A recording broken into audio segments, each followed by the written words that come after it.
Un jour, j'ai entendu notre grand poète québécois Gilles Vigneault dire de notre chanson qu'elle était comme un miroir de poche parce qu'à la portée de tout le monde. Dans le même esprit, Claude Duneton, historien de la chanson française, entre autres, a écrit, lui, que si on veut bien connaître les hommes, il faudrait étudier leurs chansons au même titre que leurs monuments, leurs outils, leurs livres. Si on adhère à ces thèses-là, les poètes et les musiciens de toutes les communautés de notre ville deviennent les meilleurs ambassadeurs culturels qu'on pourrait pas trouver.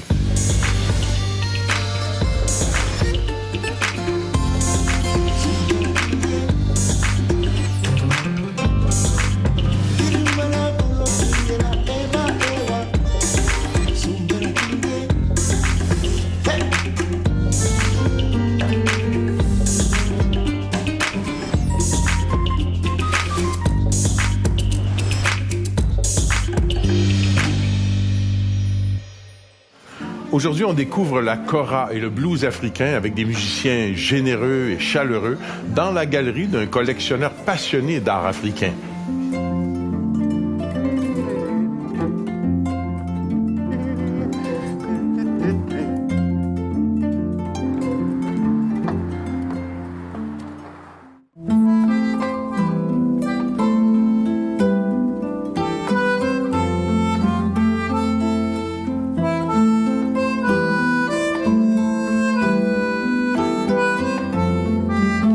Alors, nous sommes aujourd'hui avec Djely Morry, bonjour, et Estelle Lavoie,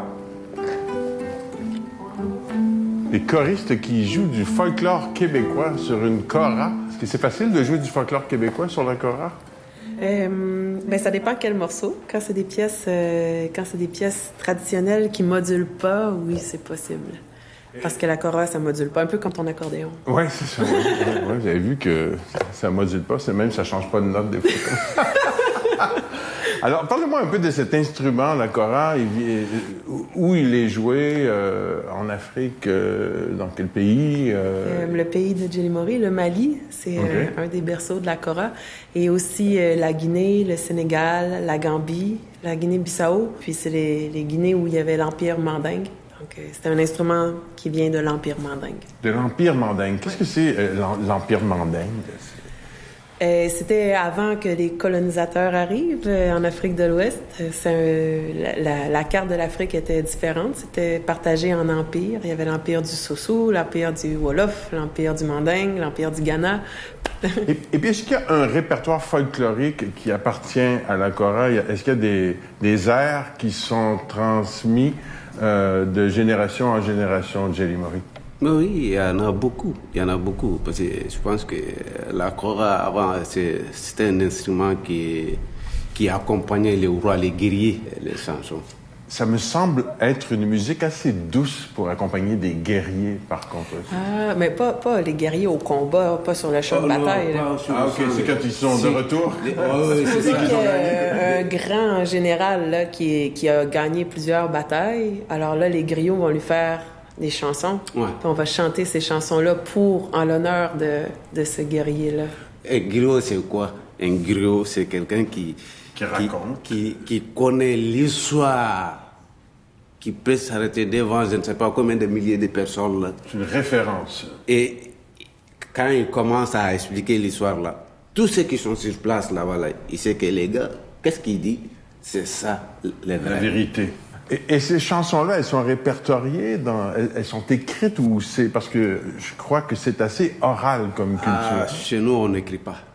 Ah, non, OK. Non, la musique, on n'écrit pas, on l'apprend avec l'oreille. C'est comme tel guerrier, il a fait ça, c'est pour ça qu'on le chante cette chanson-là. Okay. Chaque chanson, peut-être, a une signification. Rappelle une partie de l'histoire de la famille. De la personne. Les rôles avant, c'était... Toi, quand tu as un problème entre toi et tes voisins, là, les griots de la famille, ils viennent pour régler ces problèmes-là. Si tu veux te marier avec une femme, il va faire les démarches pour que ça marche entre toi et elle. la femme que tu veux. C'est un médiateur. Il y a certains griots, par exemple, qui vont être cultivateurs puis qui vont faire leur travail de griot aussi, mais il y en a qui vivent juste du griotisme. Puis souvent, même avant, puis peut-être encore à certains endroits maintenant, mais les familles riches, les familles nobles, les familles comme de guerriers, comme ils disaient, ces familles-là vont avoir un griot attaché à leur famille. Moi, j'ai même déjà vu ça au Sénégal, le griot qui vit dans la famille. Il vit dans la famille? Oui, on le nourrit, on le loge, on loge toute sa femme, ses enfants. Il habite là, puis il a pour tâche de perpétuer l'histoire, de faire connaître l'histoire de la famille. Oui, alors, il n'y a pas un travail, il vit de ce que les gens lui donnent, il n'y a pas un salaire qui est fixé. Donc, c'est son savoir qui le fait vivre. Fait que cette tradition-là de donner de l'argent aux griots, ça vient de loin.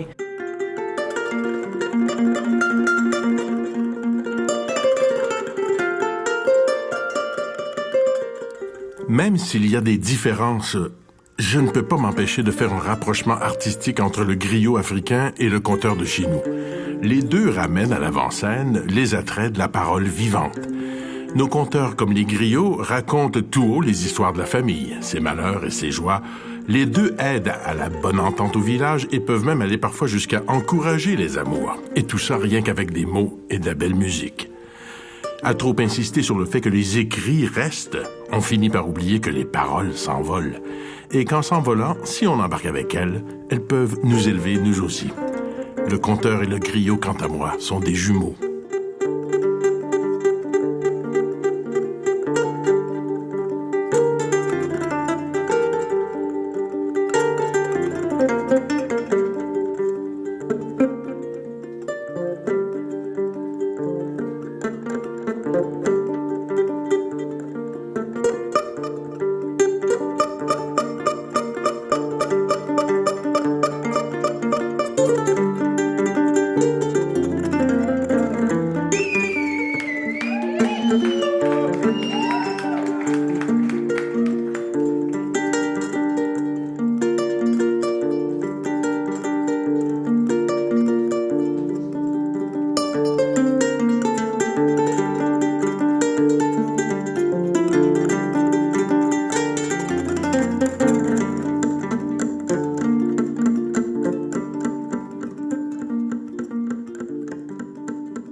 J'aimerais savoir comment, Estelle, vous avez eu le coup de foudre pour d'abord l'instrument et puis peut-être le griot aussi.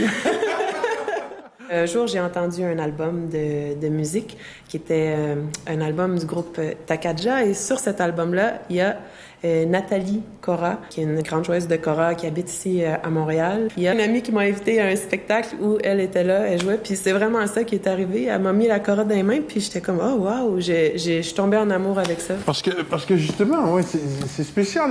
Les cordes, c'est comme une harpe. Mais avec des cordes de chaque côté en rond. Oui, les ethnomusicologues ils appellent ça une harpe-lutte. C'est un thème bien savant qui veut juste dire en fait qu'on pince les cordes comme une harpe, mais qu'elles passent dans un chevalet. Et puis pour accorder ça, c'est quand même pas...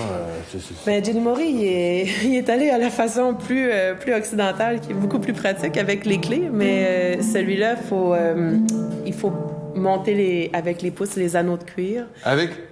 On monte les anneaux avec son pouce? Oui, juste monter et descendre. OK. Oui. Et puis, est-ce que ça reste accordé longtemps? Je veux dire, ça, c'est tout fait main. Hein? On voit, c'est des nœuds, il n'y a pas de clé. Celle-là, vu que je la joue souvent, est assez stable. Puis aussi, c'est Djélimori qui a fait les consos, ce que vous voyez, les anneaux là, autour du manche. Donc, puis, il les fait très bien. Donc, elle tient bien. Ces anneaux-là, oui, c'est fait en quoi, ça? En peau. Oui, c'est la même peau que celle qui est sur... Puis les cordes, vous les trouvez... ça, c'est du fil à pêche, celles qui sont sur... Du fil à pêche? Oui, c'est du fil à pêche. C'est du fil à pêche, mais maintenant, il y a des... comme la kora devient de plus en plus populaire, de plus en plus jouée, il y a des gens qui ont commencé à fabriquer des cordes de kora. C'est nouveau, on a trouvé ça dernièrement en France, on a essayé ça... ça marche très bien, là. C'est ça que Djélimori a installé sur sa kora. C'est mieux calibré. Okay. Vous n'avez pas ici les milieux, là, des... J'ai rajouté des basses, moi. Hein? Des basses, OK. Ouais. Ça veut dire qu'on peut mettre le nombre de cordes qu'on veut, quoi? Traditionnellement, c'est 21 cordes. Il y a 21 cordes. Pour le griot comme pour le choriste, la tradition orale fait que malheureusement, on ne peut vraiment connaître ce qui s'est joué sur l'instrument depuis la nuit des temps.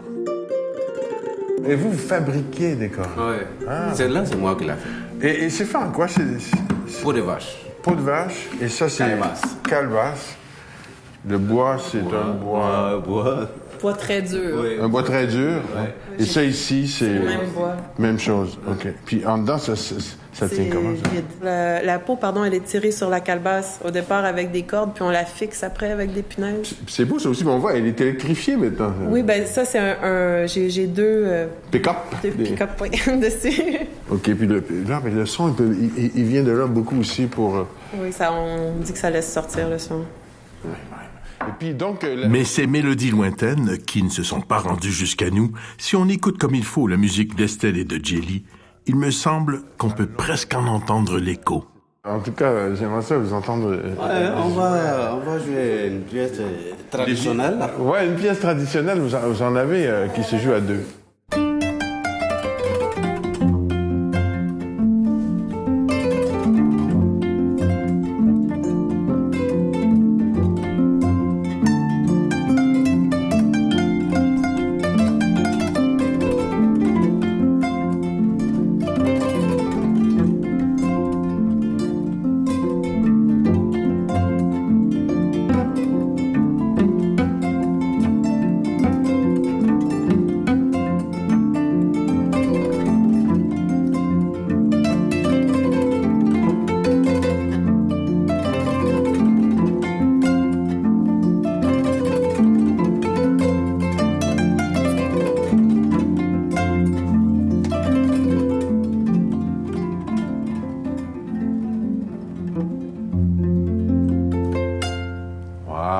Bravo, Alalake. C'est Dieu qui l'a fait. Oui, c'est une musique céleste. Où est-ce qu'on peut vous voir en spectacle? À plusieurs endroits. On joue avec plusieurs formations aussi. Donc, on joue en duo, accompagné d'un percussionniste, Mohamed Diaye. On joue avec notre formation Kabako, qui est une formation un peu plus électrique, avec de la batterie, de la basse, de la contrebasse, des percussions. Et on joue aussi avec le groupe Tafefanga, qui fait de la danse, de la percussion. Et bien sûr, il y a les koras, les balafons. Donc, toutes ces informations-là sont regroupées sur mon site internet estellelavoie.com. estellelavoie.com. Oui. Merci de nous avoir rendu visite et de nous avoir instruits de cette magnifique culture mandingue. Djely Morry et Estelle Lavoie. À une prochaine. Djely m'a parlé du musicien ivoirien Gota Lago, avec qui il joue souvent. J'ai eu envie d'aller le voir en spectacle et heureusement pour moi, la Côte d'Ivoire s'était installée un soir d'automne en pleine rue Saint-Laurent à Montréal, au Beau Bar. Le poète musicien m'a semblé si généreux que je n'ai pas hésité à l'inviter à la galerie Claude Morer pour un échange folklorique. Et en moins de 2, on jammait ensemble sur un vieux rigodon canadien.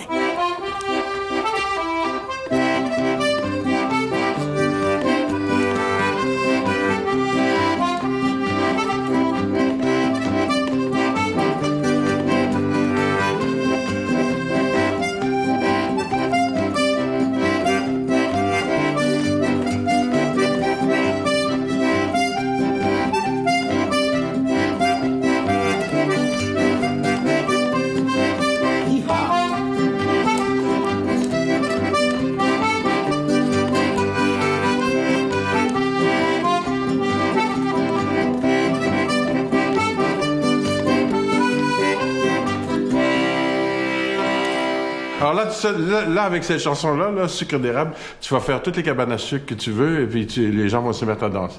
Ça va être fun. Bonjour, Gota Lago. Bonjour. Ça va bien? Très bien, toujours. Alors aujourd'hui, toujours, quand on est musicien, ça va toujours un peu mieux que... Toujours positif. Que tout le monde, oui. Toi, tu es ici au Québec depuis... Je suis arrivé au Québec en 1998, donc ça fait 15 ans, je pense. Ça fait 15 ans. Et tu étais déjà musicien, quand tu es arrivé ici, déjà musicien? Oui, en fait, musicien, parce que j'ai baigné dans cet univers musical-là. Quand on était tout petit, chaque village avec son orchestre de percussionnistes, des chanteurs et des...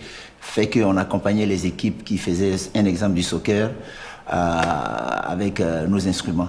OK. Et puis, est-ce qu'il y avait des chansons qui étaient... Oui, il y avait des chansons qui encourageaient les équipes à pouvoir se dépasser Et puis ça s'est traduit aussi dans les travaux champêtres. Donc c'est pour ça que c'est un... Donc des chansons qui ont à voir avec le travail. Le travail, des chansons d'encouragement. On dit Oseye Palongo, Oseye Palongo. Oseye Palongo. Oseye Palongo. Ok, et ça veut dire? Oseye, on vous exhorte à danser le palongo. Et le palongo va vous mettre dans une situation de gaieté. Donc, de gaieté. De gaieté, ouais, de joie. Ok, et ça c'est le travail, vous dites? Oui, mais en fait c'est pour galvaniser, c'est juste pour encourager. Ok, pour être heureux, pour être gai au travail. Oui, c'est ça. Et compte tenu du fait qu'il y a des percussions qui accompagnent, donc la chanson est... Rythme, les gestes du travail. Voilà, c'est assez rythmé. Et pour les sports, c'est quoi? Le sport favori là-bas, c'est le soccer. Éléphant, et vous allez gagner. Et Éléphant, c'est l'équipe de Côte d'Ivoire. C'est l'équipe sportive de Côte d'Ivoire nationale. Et là, donc, tout le monde connaît ces chansons-là. Tout le monde connaît ces chansons-là. C'est comme la Nana et Goodbye pour les Canadiens. Effectivement, ouais. effectivement. Ah, okay. Dans tout le travail qu'on fait relativement à ici, on a développé le côté ludique. C'est-à-dire qu'on est tout le temps content, mais il n'y a pas que ça. Okay. Il y a également aussi des chants qui célèbrent la mort, mais dans un sens où on apprend à oublier. C'est-à-dire quand on perd un parent, on s'est dit il faut aller soutenir la famille. Donc pendant les premières semaines, c'est tout le calme. Et puis il y a des femmes spécialement qui arrivent pour soutenir la famille, qui font des chants, et ces chants-là sont très beaux. Et ils sont chantés en harmonie, quoi. Ils sont plusieurs femmes, ils chantent à l'unisson, en harmonie. Oui, ils chantent à l'unisson, en harmonie. Et puis souvent, c'est des chants à réponse. C'est des chants à réponse. Yeah, Kougrizia, oh yeah. Et puis ça répond yeah. Et la personne entre. C'est vraiment des belles harmonies vocales comme ça qui se passent. Et puis, il n'y a pas de percussion. C'est juste le chant qui, pendant une semaine. Après ça, on passe à la levée du deuil. La levée du deuil. Oui, c'est en ce moment-là que la percussion arrive et puis ça apprend à la famille à oublier le parent qui est parti. On met fin au deuil. Et puis la vie reprend. Un deuil sans percussion, puis une levée du deuil au son des tambours. Une cérémonie où on se soulage de sa douleur en chantant en chœur. Les Africains ont un sens du rituel qui diffère du nôtre par son rythme et par le rôle qu'y tiennent le chant collectif et la danse. Je m'intéresse plutôt à la musique des villages. Ok, donc plus proche du folklore, peut-être. Oui, très folklorique et puis très primitive, qui sont des musiques acoustiques, et puis qui sont des musiques oubliées, mais qui sont des musiques vraiment importantes sur le plan rythmique et puis sur le plan harmonie. La guitare, c'est pas le seul et unique instrument, parce qu'on a parlé tantôt avec Jelly Maury de Jelly Maury, d'ailleurs, avec qui vous allez jouer. Effectivement, avec Jelly Maury, j'ai un beau concept que je partage qui s'appelle African Blues. Jelly Maury, c'est un excellent percussionniste. Parce qu'en fait, le contexte social dans lequel on vit, on n'a pas le choix de faire tout ça.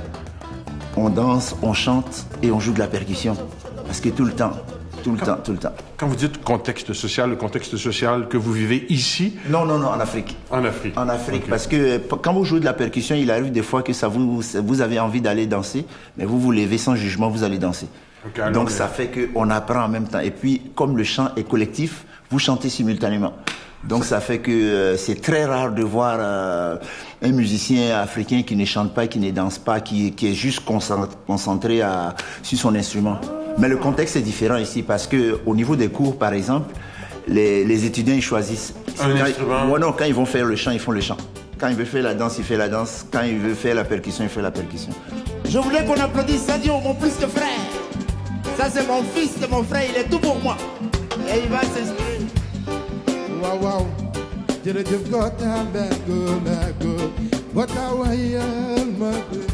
S'il y a un trait commun à tous ces musiciens africains, c'est la facilité avec laquelle ils se transforment en percussionnistes, en danseurs, en guitaristes, en chanteurs, pour nous faire voyager, pour nous faire danser, nous faire vibrer à travers différents styles de musique qui vont du reggae au jazz et même au blues.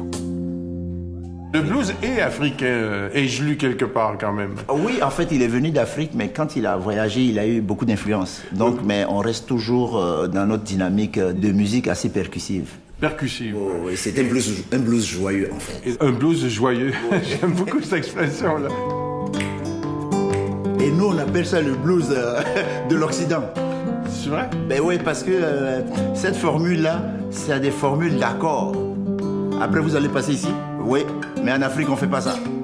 C'est juste la différence, c'est cool. Non, c'est juste que le contexte là-bas, c'est qu'il y a quelqu'un comme les griots qui raconte une histoire. OK. Donc ça reste dans un seul accord. Ça reste dans un seul accord tout le long.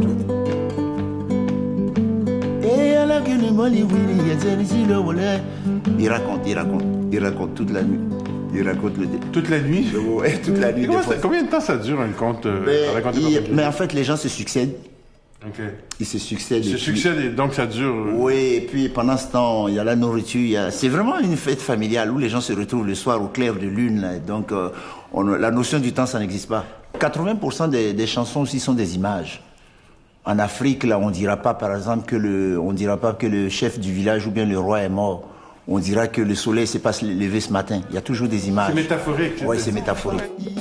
Métaphorique comme la Concrete Jungle de Bob Marley, dans laquelle il se sent prisonnier. Métaphorique comme le lion dans la chanson The Lion in the Jungle du Zoulou Solomon Linda.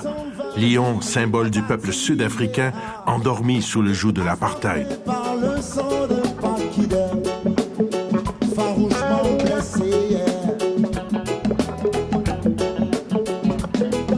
La racaille et les rapaces, pilulent flammes dans le ciel. Les félins pris de panique rugissent dans le lointain. Les braconniers armés jusqu'aux dents sont aux aguets. La flore et la faune prise en étau, étonnez-moi.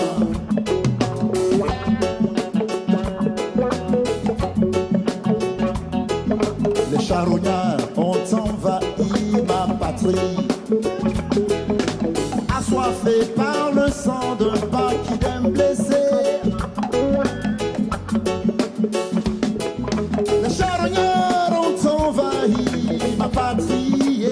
Avec l'arme des musiciens africains, le blues devient joyeux, la tristesse se danse et on finit par voir la vie en couleur. Plusieurs de nos chansons, ça parle de la joie. De la joie? Ouais, de la joie, pour amener de la joie, parce que nous autres, les griots, on fait que de transmettre des choses qui sont positives dans la vie, là. Que c'est seulement pas la misère qui existe dans la vie, là. Ça existe la joie et puis la prospérité et puis la paix aussi, là. Parce qu'on chante beaucoup dans nos chansons, ça là, on fait passer ces mots-là. Vous en jouez de plusieurs instruments. Ouais, je joue la guitare, mais j'adore les chants. Moi, j'adore les chants. Ouais, je chante. Et puis, j'en ai donné des cours pendant peut-être 3 ans, 4 ans. J'ai fait des cours de chants africains. Et puis, les gens ont aimé ça parce que le chant, c'est ce qu'on appelle ici la cerise sur le gâteau. Le chant apporte une mélodie sur les percussions. Oui.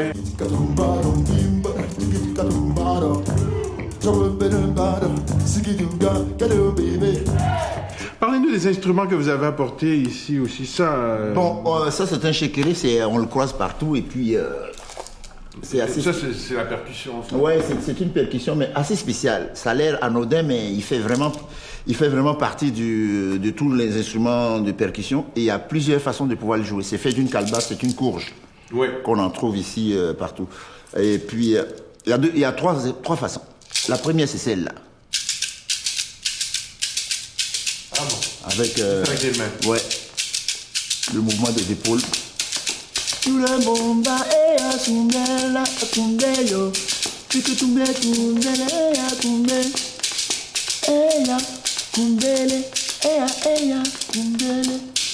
Ça, c'est la première partie. Ouais. Très beau. Ouais, très important. Ouais. Et puis, ça, c'est une de mes pièces qui veut Eya Kumbele. Kumbele, c'est une danse. C'est une danse, ok. Donc, quand on dit Eya, c'est venir danser. Eya Kumbele. Eya, Eya. Ok, alors venez danser. Voilà, Eya Kumbele.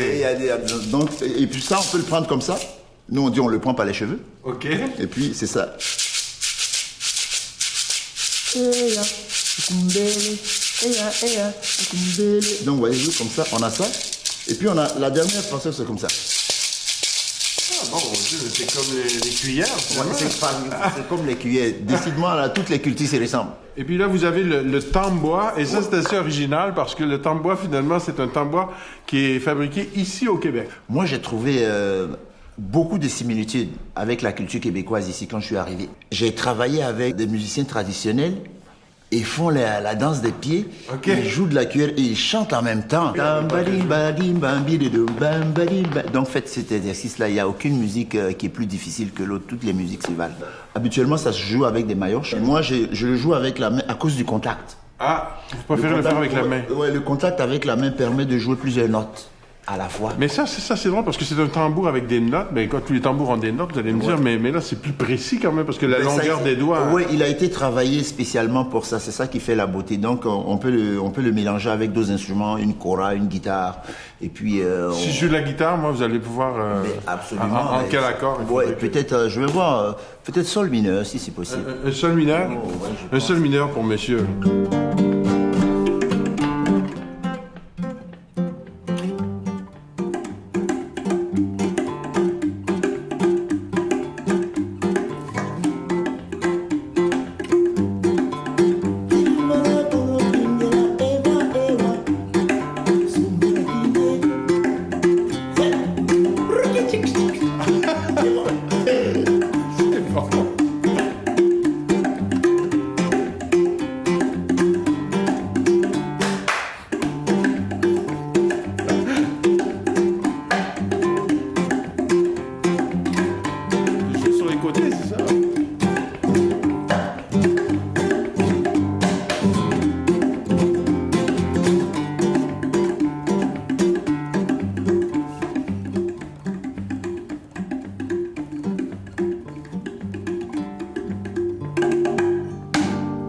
Yes! Rencontrer Gotalago, c'est comme rencontrer le bonheur en personne. C'est rencontrer un poète aussi qui vit simplement et spontanément la musique.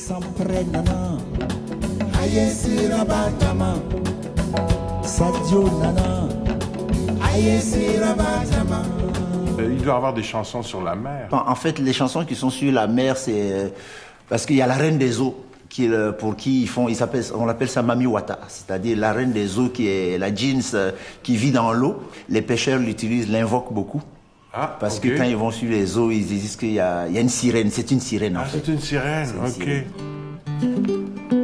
Mami Wata, Mami Wata, Mami Wata, Mami Wata, Mami Wata, Mami Wata.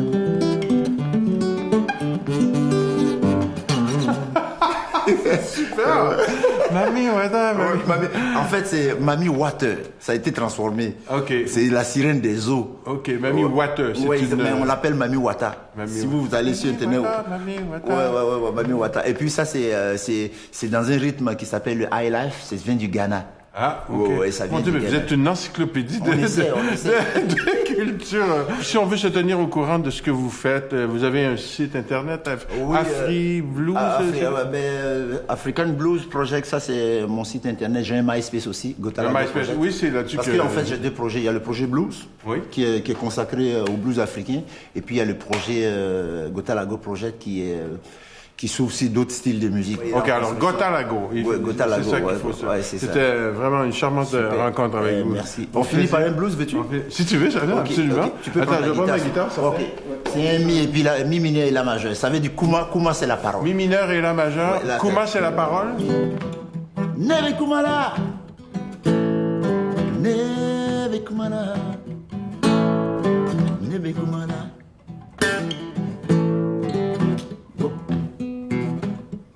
Berceuse et chants rituels, chants de pêcheurs, chants satiriques, chants de guerre, de travail, de funérailles. Ces artistes rencontrés pour l'émission m'apprennent combien la poésie en Afrique est un mode d'expression donné à tout le monde. Elle est orale. On ne songe pas à en faire de la littérature.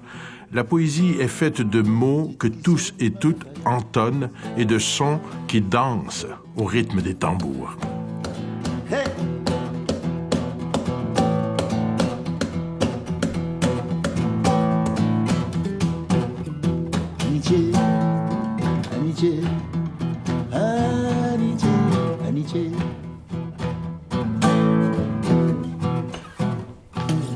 Yeah!